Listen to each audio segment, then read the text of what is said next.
Refrigerator Day. I already told you. Oh, was I listening? And so now we honor the refrigerator by giving it its own special day. Ah. Now do you understand?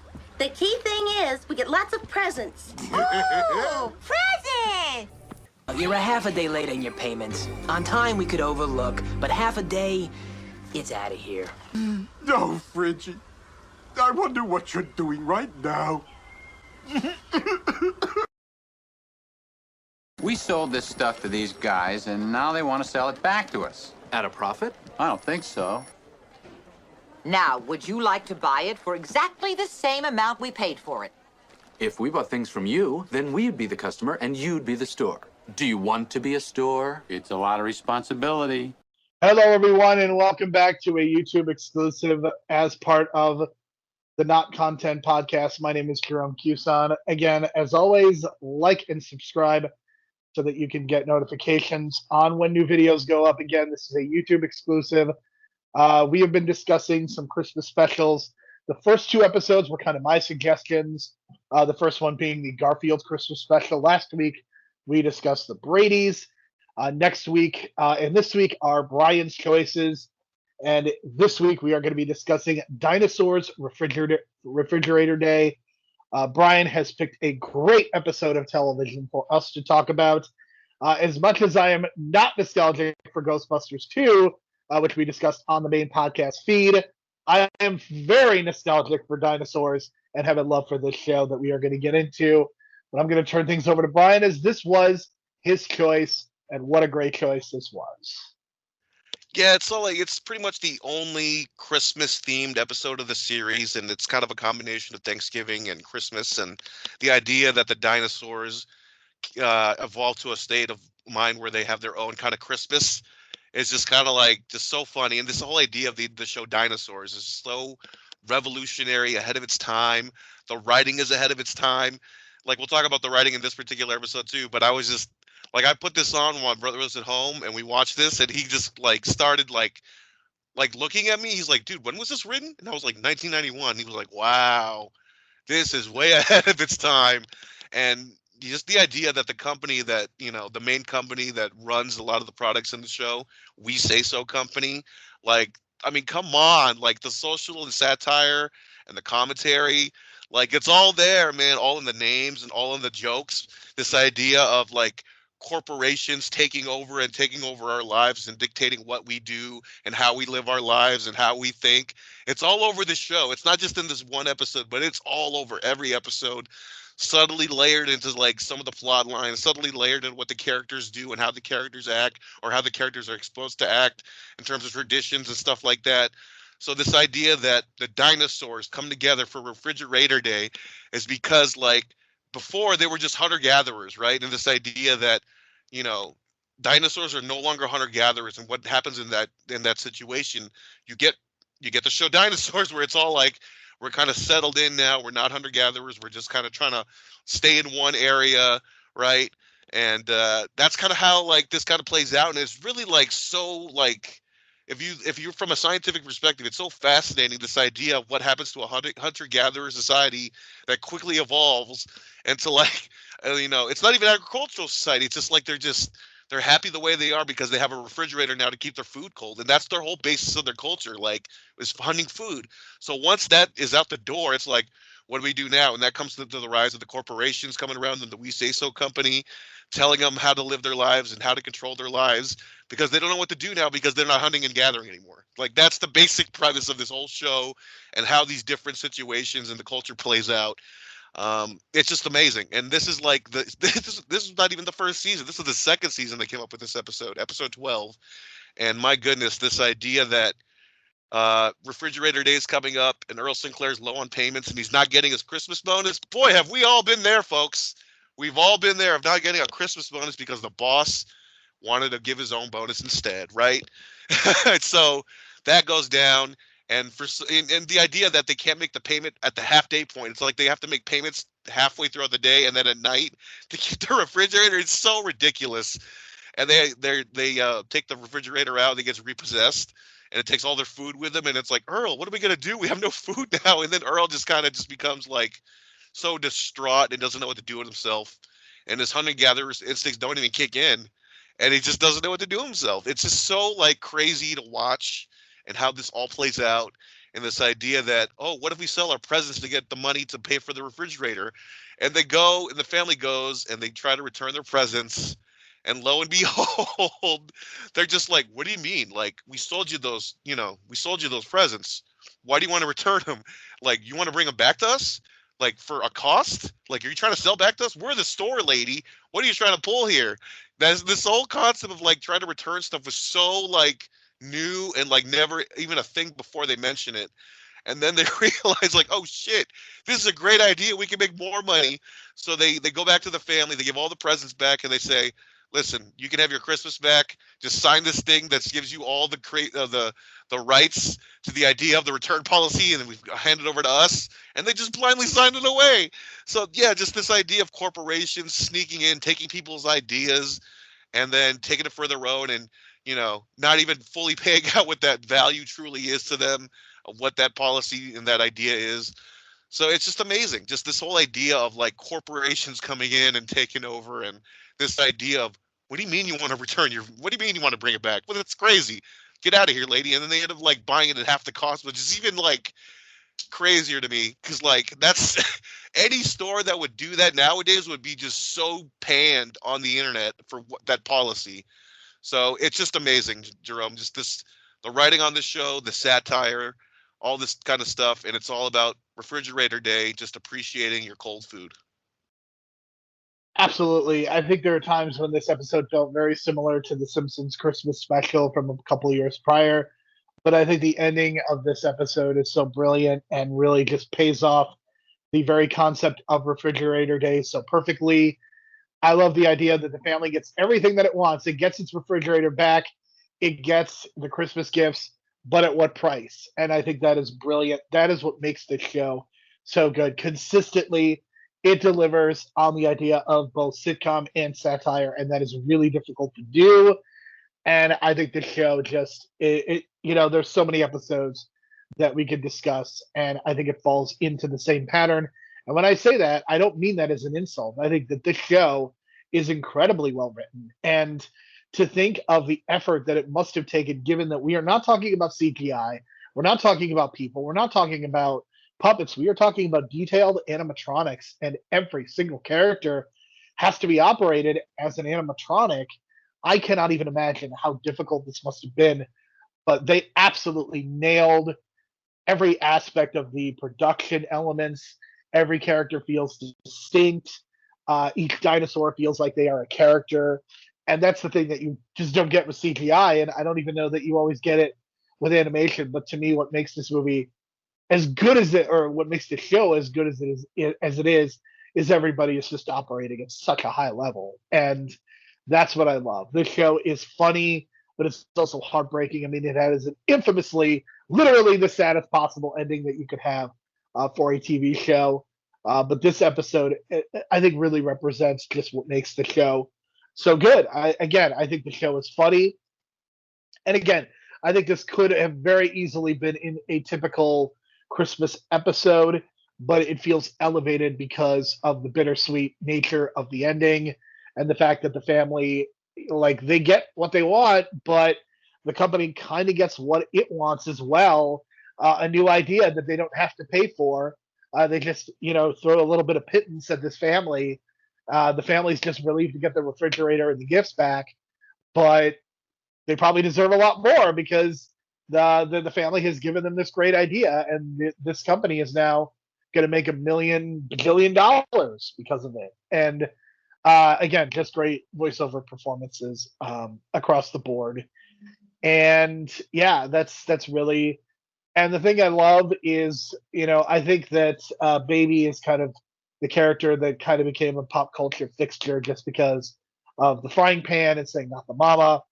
But I think what Baby is so useful for is that anytime you're in a really serious moment and you need a laugh, that's what Baby is there for. And I think they use him incredibly well. I honestly think that the Baby character is like the inspiration for Cartman. I swear to God, it's like That's baby Cartman. If Cartman was a baby dinosaur, you know what I'm saying? Just like a son of a bitch. But yeah, I think that character. I mean, I would say the baby is influenced by Bart Simpson. I would say Cartman is also influenced by Bart Simpson, and I would say that's where the influence lies. But they just happen to make Cartman a little chubby kid because they probably saw that as being funnier and not trying to totally be Bart Simpson, but trying to change him up. And I think that's how they did it. Yeah, and it's always like crazy to me that Kevin Clash was the voice and he's the voice of Elmo, and it's like it's the same voice, but you just never pick up on it as a kid. And I guess maybe because the other thing too was like when this show came out, Dinosaurs, it was on TGIF. There was like no syndication for this show. I want to say like very little, if any. Maybe it was on. It's funny you say that. I remember watching. I mean, this definitely aired like on Sunday mornings for like a 2-hour block for a while on WGN in Chicago. I don't know. I think it was on the Disney Channel for a little bit, but this show it felt like it just kind of disappeared off the planet seemingly until it came back on Disney Plus during the pandemic, and then it felt like a lot of people were talking about it again, which is a good thing because I think the show is really underrated.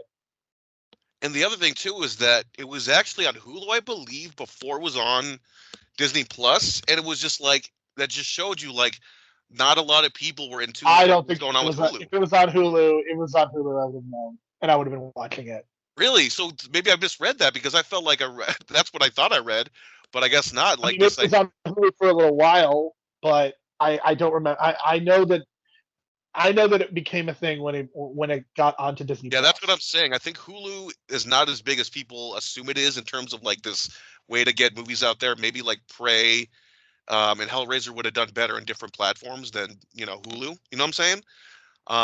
And not directly on Disney Plus, obviously, but something else. Maybe license it to like Netflix or something. But I don't think people realize that Hulu's not as big as people assume. So that was one of the things I realized when I got the Disney Plus thing, and then I was looking at all these shows, and people were saying, "Oh yeah, this was on Hulu before," and I was like, "Really?" And then I don't know, maybe it's just the convenience of Disney Plus and everyone, during the pandemic hopping on at the same time, and then just the way that it was just promoted as one of the main shows, and then you can see it was like in the trending top 10 for like several weeks, right off the bat. So I don't know. I think this resurgence has been great because around this time too, I noticed because I collect Funko Pops. And once a certain line of Pops goes, it's gone. They did a line of Dinosaur Pops, and that went up in value because the show was getting this resurgence on Disney Plus, to the point where I think like Earl Sinclair's like $50 or something. The baby goes for like 75, something like that.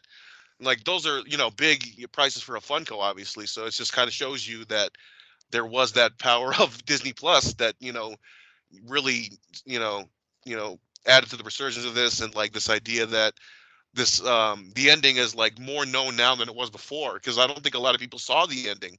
And then when it came out on Disney Plus and everyone watched it, it was like, oh my God, like this show ends on the most downer note. And now you see all these articles on different websites about it. And it's kind of become memed a little bit when you see like the family like freezing around the TV set and everyone's like frozen now because of the winter.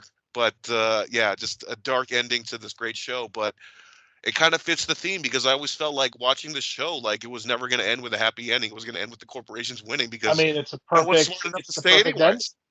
Yeah. Literally the world ends because of a greedy corporation. And how do you not see that in everything that's happening now? I think that... Well, we shouldn't say the world ends. It's like the natural world ends. The planet's still there. Humanity ends.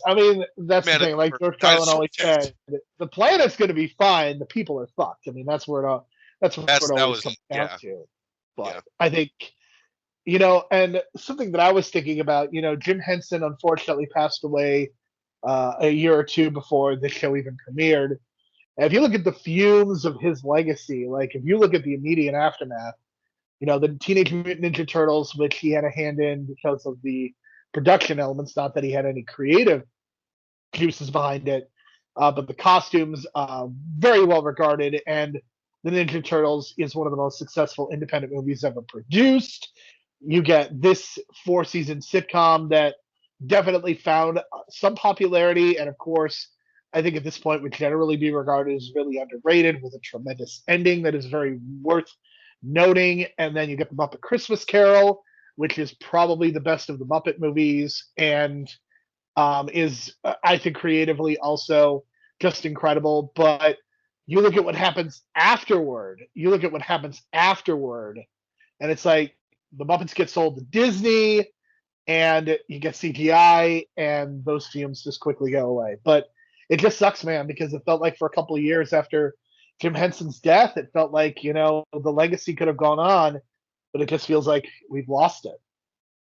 Yeah, and it's kind of unfortunate that the ratings didn't really hold up, but at the same time, I don't know. From what I was reading, it's like almost $1 million an episode it was costing, and I was just like, "What? No way!" But if you think about it, it's a lot of animatronics going on, like a lot. It is a lot, and you have to cover a lot of ground, and it's shot like a sitcom, and you got to change sets, and some of those characters are really hard to pull off because especially like the neighbor lady with the long neck, the long neck, the blue one, dude, you gotta like. I don't know how you shoot that. You got to like take the camera like 20 feet back so you can get her in the wide shot, and then it's just like a series of wide shots. But it's really difficult because she's like a long neck, and you never see the second half of her body. It's just her head sticking into the window. So it's like the creativity behind the cinematography as well, I thought was just really like, on point. And then that Jim Henson magic you kind of talk about, I kind of see it in every time they like go to the animals, not just like the dinosaurs, but the animals that are in their habitat. They have that Jim Henson kind of spark to them. And I think I'm not sure if it was this episode, but there was an episode where like they take something out of the fridge and then it's like, don't eat me. And they just kind of ignore because their food is like usually talking to them. So that was like, it's just so like mind-blowingly amazing and fun. And yeah, I mean, we're probably going to do an overhaul of this show like completely. I would say that me and Jerome are on board for that probably sometime next year, but because the way that the seasons break down, it's kind of inconsistent. But if you kind of base because like if you look at Wikipedia and then the Disney Plus, like it's got a different lineup of what the episode lineup should be. So it's kind of difficult to say which is like season 1 and season 2 when parts of season 1 and season 2 were kind of combined. So, but I do like the idea of the clip show they did, because normally I hate clip shows. But the clip show in this series was well done because they made it seem like a dinosaur documentary, and it's clearly filmed like near where I live in Chatsworth, and it's like the same part of the road where they filmed Trimmers.